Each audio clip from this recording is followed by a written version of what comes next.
కాంగ్రెస్ అంటే త్యాగాలకు మారుపేరు అధ్యక్ష, కరప్షన్ కాదు. ఈ రాష్ట్రం పరువు మేము తీయలేదు, మీ కుటుంబం తీసుంటుంది, మీరు తీసుంటారు తప్ప మేము తీయలేదు. ఈ రాష్ట్రాన్ని అత్యున్నతంగా ఉంచాలనేదే మా ప్రభుత్వం యొక్క లక్ష్యము. ఇవాళ కాళేశ్వరం అంబిషన్ కరప్షన్ కావచ్చు, తరతరాలుగా వాళ్ళ కుటుంబాలకు పదవులు కావచ్చు, వాళ్ళ అధికారంలో ఉండాలనే ఉద్దేశం తప్ప మాకు అలాంటిది లేదు. అలాంటి ఏవైతే ఎలిగేషన్స్ పెట్టిరో అవి కవిత గారు వెనుకకు తీసుకోవాలని కోరుతా ఉన్నా సార్. మహిళల గురించి గొప్పగా చెప్తా ఉన్నారు.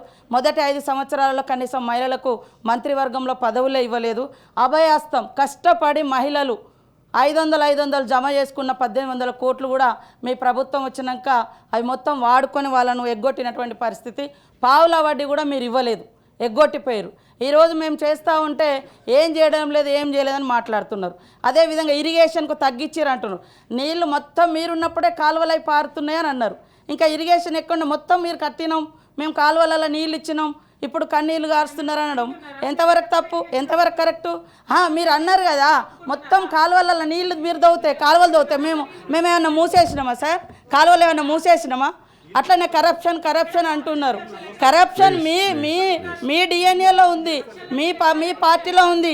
మీరు ఇష్టానుసారంగా ఎస్టిమేషన్స్ పెంచి మీరు దోసుకొని తిన్నారు, మేము కాదు.